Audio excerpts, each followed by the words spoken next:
जय श्री हरि विष्णु।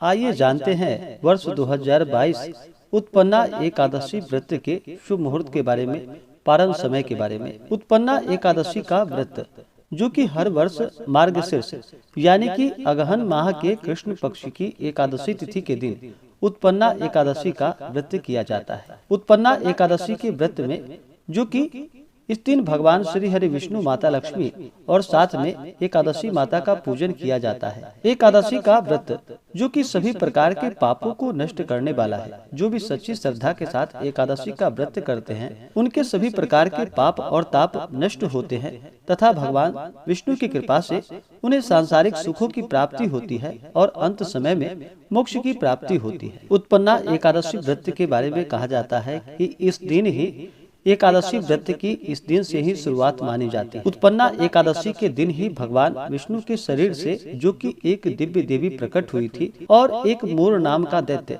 जो कि भगवान विष्णु को मारने के लिए आया था, और भगवान विष्णु के शरीर से ही एक दिव्य देवी प्रकट होकर के उस राक्षस का वध किया था। और इसी कारण से प्रसन्न होकर के भगवान विष्णु ने उन्हें एकादशी का नाम दिया और तभी से एकादशी व्रत की शुरुआत भी मानी जाती है। एकादशी का व्रत सभी प्रकार के पापों को नष्ट करने वाला होता है। जो भी एकादशी का व्रत करते हैं, एकादशी व्रत के लिए जो कि दशमी के दिन से ही व्रत के नियम का पालन करना चाहिए।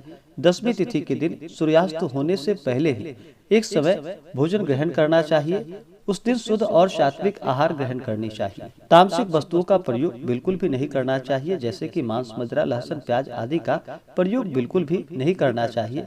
शुद्ध और सात्विक आहार ग्रहण करनी चाहिए और सूर्यास्त होने से पहले ही आहार ग्रहण कर ले। उसके बाद दांतों को अच्छे तरह से साफ करके रात्रि में ब्रह्मचर्य का पालन करते हुए भगवान नाम का स्मरण करते हुए सोना चाहिए। एकादशी तिथि के दिन सुबह उठ करके नित्य क्रियाओं से निवृत्त हो करके गंगा नदी में या घर के नहाने के पानी में थोड़ा सा गंगा जल मिला करके स्नान करना चाहिए। शुद्ध वस्त्र धारण करना चाहिए। उसके बाद फिर व्रत का संकल्प लेना चाहिए। भगवान विष्णु से प्रार्थना करनी चाहिए कि आज मैं एकादशी का व्रत करने जा रहा हूँ या करने जा रही हूँ, यह व्रत मेरा सफलता पूर्वक निर्विघ्न पूरा हो, आप हमें आशीर्वाद प्रदान करें। आपके मन में जो भी इच्छा हो, जो भी कामना हो, वह प्रभु से कहें। और फिर इस दिन एकादशी के दिन भर उपवास रहते हुए दिन रात्रि इस व्रत को करना चाहिए। जो उपवास नहीं रह पाते हैं, जिनका स्वास्थ्य सही ना हो, वो एक समय फालाहार ग्रहण कर सकते हैं। और इस दिन भगवान का सुबह शाम के वक्त पूरे विधि विधान के साथ पूजन करना चाहिए। उत्पन्ना एकादशी व्रत का कथा श्रवण करना चाहिए। भगवान की आरती करनी चाहिए। रात्रि में जहाँ तक हो सके जागरण करते हुए भगवान नाम का स्मरण, भजन, कीर्तन करते हुए समय को व्यतीत करना चाहिए। और अगले दिन द्वादशी तिथि के दिन जा करके फिर सुबह उठकर नित्य क्रियाओं से निवृत्त होकर के स्नान करके शुद्ध वस्त्र धारण करके भगवान का पूजन और आरती कर ले। इसके बाद ब्राह्मणों को भोजन कराना चाहिए, उन्हें दान और दक्षिणा देनी चाहिए। उसके बाद फिर व्रत का पारण समय के अनुसार करना चाहिए। एकादशी के दिन चावल ग्रहण नहीं करना चाहिए। कहा जाता है एकादशी के दिन चावल ग्रहण करने से रेंगने वाले जीवों के रूप में जन्म लेना पड़ता है, इसलिए एकादशी के दिन चावल ग्रहण नहीं करनी चाहिए। व्रत के दौरान किसी के ऊपर क्रोध नहीं करनी चाहिए। अपने मन में किसी के प्रति ईर्ष्या या द्वेष का भाव नहीं लाना चाहिए। धर्म का आचरण करते हुए रहना चाहिए और पूर्ण श्रद्धा भक्ति भाव के साथ इस व्रत को रखना चाहिए। इससे पुण्य फलों की प्राप्ति होती है। तो आइए जानते हैं अब उत्पन्ना एकादशी व्रत के शुभ मुहूर्त के बारे में और पारण समय के बारे में। एकादशी का व्रत इस बार जो कि 20 नवंबर 2022 दिन रविवार को उत्पन्ना एकादशी का व्रत किया जाएगा। एकादशी तिथि प्रारंभ समय 19 नवंबर 2022 दिन शनिवार सुबह 10:32 और एकादशी तिथि की समाप्ति होगी 20 नवंबर 2022 दिन रविवार को सुबह 10:42 पे।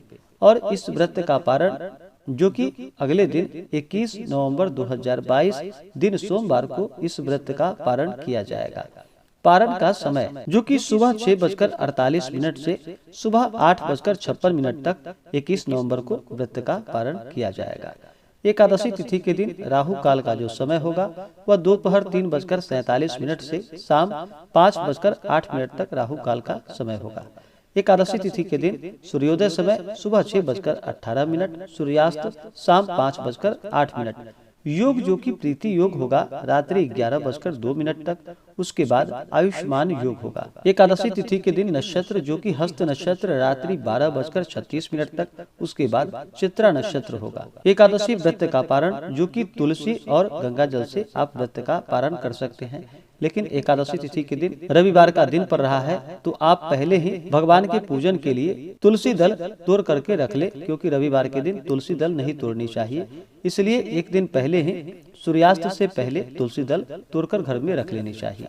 और भगवान विष्णु को विशेषकर तुलसी दल अवश्य ही चढ़ाना चाहिए। तुलसी, काले तिल और जौ भगवान विष्णु को अर्पित करनी चाहिए।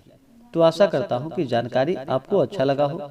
ऐसे ही जानकारियाँ प्राप्ति के लिए चैनल पे नए हैं तो चैनल को लाल बटन दबा करके सब्सक्राइब करें, साथ में बेल आइकन घंटी को दबाएं ताकि मेरे वीडियो का नोटिफिकेशन आपको समय से मिलता रहे। वीडियो को लाइक करें, शेयर करें। मिलते हैं फिर अगले वीडियो में, तब तक के लिए धन्यवाद।